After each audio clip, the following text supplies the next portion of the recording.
Hello एंटेड aspirants, welcome to this session. मैं सुखदा त्रिवेदी आज आप सभी लोगों के साथ डिस्कस करने वाली हूँ एंटेड एग्ज़ाम का जो सिलेबस है उसकी यूनिट 4 का एक topic assessment of clinical competence. जैसा कि मैंने पहले भी कहा है, ये असेसमेंट यूनिट आपकी बहुत ही ज़्यादा इम्पॉर्टेंट यूनिट है, क्योंकि जो भी आपकी टीचिंग लर्निंग प्रोसेस है उसका फीडबैक आपको किससे मिलता है? असेसमेंट से ही मिलता है, राइट। तो चलिए स्टार्ट करते हैं अपने सेशन को। अगर आपने भी एंटेड के लिए फॉर्म भरा है और आप एक स्ट्रक्चर्ड तैयारी करना चाहते हैं, so please do join my course that is give you complete insight of the exam and all the necessary materials required to crack this examination. You can see the detail on the page.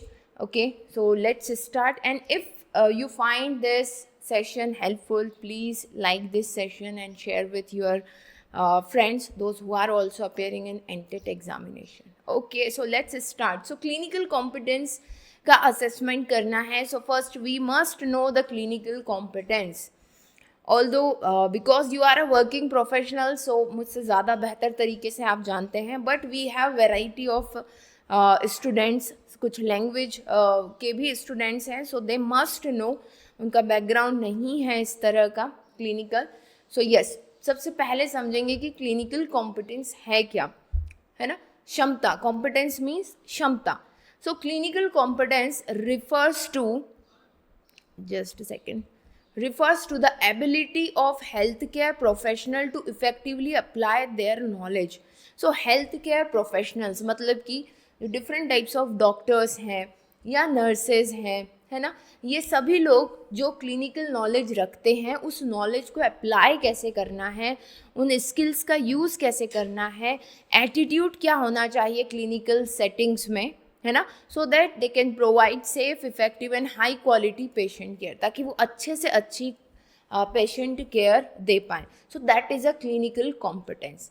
कहने का मतलब overall ये है कि एक health care professional के पास एक अच्छा नॉलेज होना चाहिए, स्किल सेट्स होनी चाहिए, कैसे पेशेंट्स के साथ बात करनी है, कैसे उन्हें टेक केयर करना है, राइट. और एटीट्यूड क्या होना चाहिए, that is the most important thing, कि आपका एटीट्यूड कैसा है टूवर्ड्स योर पेशेंट. सो ये सारी चीज़ों को कैसे कोई एक हेल्थ प्रोफेशनल यूज़ कर पाता है, दैट इज़ क्लिनिकल कॉम्पिटेंस. अब क्लिनिकल कॉम्पिटेंस में ऑब्वियस सी बात है, क्षमताएं हैं, तो क्षमताओं में कुछ पॉइंट भी होंगे. सो उसको थोड़ा सा स्पेसिफाई करने की कोशिश की है मैंने यहाँ. सबसे पहले है medical knowledge, that is must. किसी के लिए भी, किसी भी प्रोफेशन में हो, टीचर है तो टीचर के पास अपना सब्जेक्ट नॉलेज होना चाहिए, राइट. लॉयर है तो लॉयर के पास अपनी जो उनकी डिग्री है, क्या क्या धाराएं होती है, ये सारी चीज़ें उन्हें पता होनी चाहिए. सो हर प्रोफेशन का एक कोर नॉलेज होता है ना, ऐसी मेडिकल फील्ड का मेडिकल नॉलेज होना चाहिए. So understand disease mechanism, diagnose, treatment which provide the foundation for effective clinical decision making. तो अच्छे से अगर उन्हें डिसीजेस के बारे में या डायग्नोस कैसे करना है, ट्रीटमेंट के बारे में जानकारी होगी, तभी वो एक इफेक्टिव डिसीजन ले पाएंगे. तो सबसे पहली चीज़ क्लिनिकल कॉम्पिटेंस में क्या है, that is medical knowledge. Now the second one is the clinical skills. Proficiency in the task like physical examination, procedural skills, history taking to accurately assess and treat the patient. अब clinical skills में क्या है, जब कोई clinic में patient आता है तो उसका फिजिकल एग्जामिनेशन कैसे करना है, प्रोसीजर क्या क्या प्रोसीजर होते हैं वो आपको पता होना चाहिए. पेशेंट से उसकी हिस्ट्री, क्योंकि history is the important thing, उसी से आप डायग्नोस कर पाएंगे इजीली. हिस्ट्री टेकिंग स्किल्स कैसी हैं, है ना, आप एक्यूरेटली असेस कर पा रहे हैं या नहीं अपने पेशेंट को, that is a clinical skill. Then communication skills, how you are talking to your patients, है ना.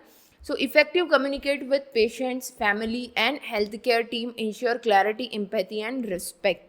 सो हम ये आपने अपने प्रोफेशन, आपने लाइफ में देखा भी होगा, जब हम किसी डॉक्टर के पास जाते हैं, कुछ तो बहुत सॉफ्ट स्पोकन आपके साथ बैठ करके अच्छे से आपको सारी चीज़ें समझाएंगे, आपके फैमिली मेम्बर्स को बताएंगे, but some are of different nature. वो बस आपकी बात सुनेंगे and they write some medicine and give it to you, ना वो बताएंगे कि क्या हुआ है.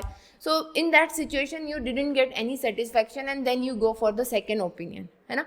तो ऐसा होता है and you don't have any respect. Actually as a patient आपको लगता है अरे क्या डॉक्टर है, कुछ तो बताया नहीं है, है ना, ऐसा ही होता है. सो कम्युनिकेशन स्किल, एक कनेक्शन बनाना ज़रूरी है.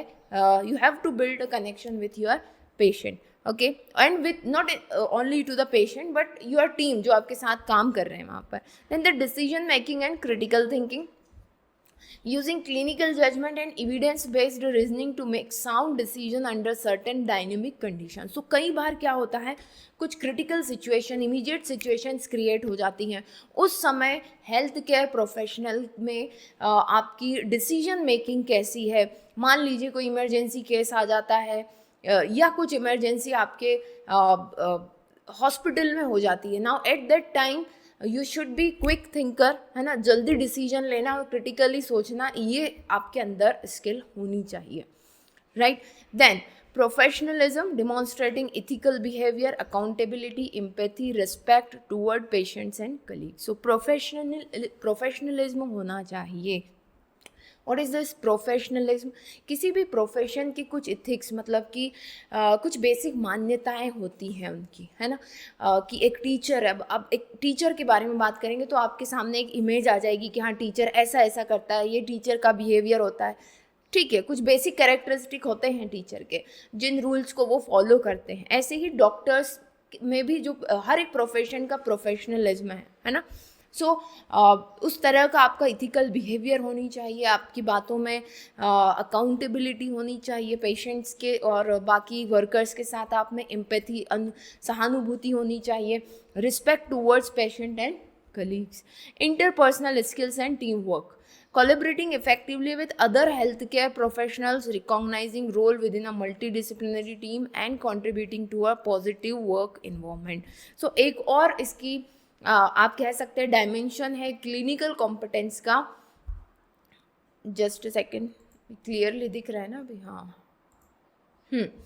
क्लिनिकल कॉम्पिटेंस का एक और पॉइंट है interpersonal skills and team work. कैसे आप डिफरेंट एक ही प्रोफेशन के हैं बट आपके स्पेसिफिकेशन, कोई किसी चीज़ में मास्टर किया हुआ है, कोई दूसरे सब्जेक्ट में मास्टर किया हुआ है. सो आप अपने प्रोफेशन के लोगों के साथ कैसे रिलेशन बना करके चलते हैं, है ना, एक टीम के साथ कैसे काम करते हैं, अपनी टीम में किस में क्या पॉजिटिव चीज़ें हैं, किसकी क्या स्ट्रेंथ है, उसको किस तरह से यूज़ कर पाते हैं. That is interpersonal and team work. Then the reflective practice. Now next is reflective practices. So reflective practices में सेल्फ असेसमेंट होता है ना. सो ये क्लिनिकल कॉम्पिटेंस की एक इम्पॉर्टेंट पॉइंट ये भी है कि when you are doing work, अपने खुद के काम पर आपको रिफ्लेक्ट करना चाहिए, कि आपको सोचना चाहिए कि आप क्या सही कर रहे हैं, कहाँ इम्प्रूवमेंट की ज़रूरत है, कहाँ पर आप अपना बेस्ट दे पाते हैं, right. So that help you in the learning and development of your own skills. So these are the different points under the clinical competence. और जब आपकी क्लिनिकल कॉम्पिटेंस का असेसमेंट किया जाएगा तो इन्हीं पॉइंट्स को के बेसिस पर आपका असेसमेंट होगा, राइट. सो आपका प्रोफेशनलिज्म देखा जाएगा उसमें, है ना. उसमें देखा जाएगा कि आपका कम्युनिकेशन कैसा है, इंटरपर्सनल स्किल्स कैसी हैं आपकी, राइट. सो नेक्स्ट पॉइंट हमारा वही होने वाला है, that is assessment of clinical competence. ठीक है. So yes, assessing clinical competence is a crucial in the field such as medicine, nursing and allied health professions, where students and practitioners must demonstrate practical skills and knowledge in real life and simulated environment. So कोई created environment या फिर real life environment में आप कैसे अपनी skills दिखाते हैं, है ना, your medical skills और your nursing skills, है ना, वही क्या उसका असेसमेंट ही क्या है, clinical assessment of clinical competence है. इन शॉर्ट अभी ऊपर जो हमने पॉइंट कवर किए हैं उन सभी पॉइंट्स के बेसिस पर आपको असेस किया जाएगा, वही आपका असेसमेंट ऑफ क्लिनिकल कॉम्पिटेंस है. अब इसकी अलग अलग मेथड्स हो सकती हैं, है ना. इसके पहले भी हमने एक वीडियो करा है जहाँ पर हमने असेसमेंट मेथड्स की बात की है, specially in the clinical settings, है ना. सो सबसे पहला है objective structured clinical examination. So OSCES are widely regarded as one of the most reliable assessment method for the clinical skills. है ना।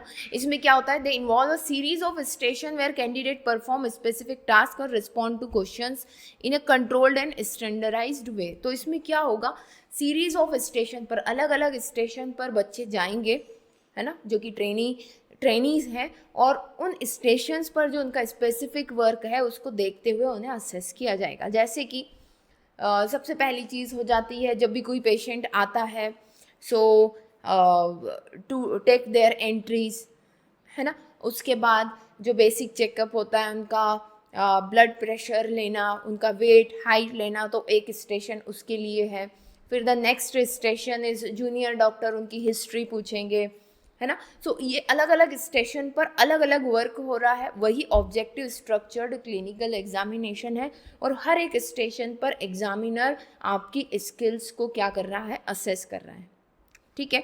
So each station assess a particular skill. कहीं पर आपका कम्युनिकेशन देखा जाएगा, कहीं पर टेक्निकल स्किल, कहीं पर आपकी प्रॉब्लम सॉल्विंग देखी जाएगी with trained examiner while checklist और scoring rubrics to ensure consistency. और वहाँ पर उनके पास चेकलिस्ट हो सकती है आपको असेस करने के लिए, या फिर उनके पास रूब्रिक्स हो सकते हैं।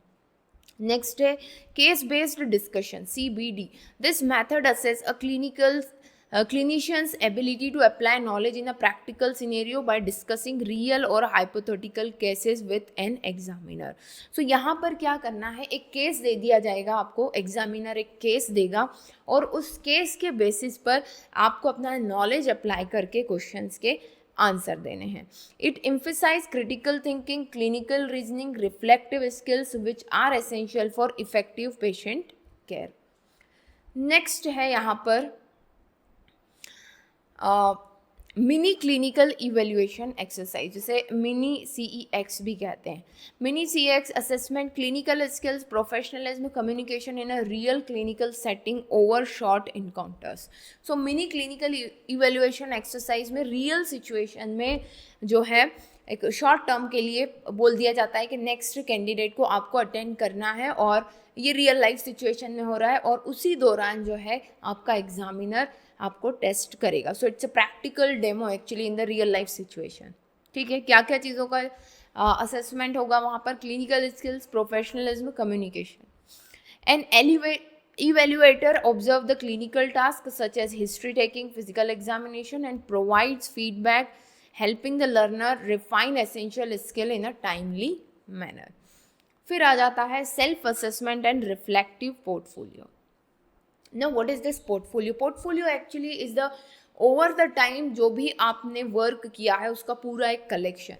सो फॉर एग्जाम्पल मैं आपको कहूँ कि एक बच्चे ने पहली बार ड्राइंग बनाई और अब वो लगातार ड्राइंग बना रहा है, तो आप देखेंगे कि उसकी पहली ड्राइंग और उसकी 20th ड्राइंग में कुछ ना कुछ चेंज होगा।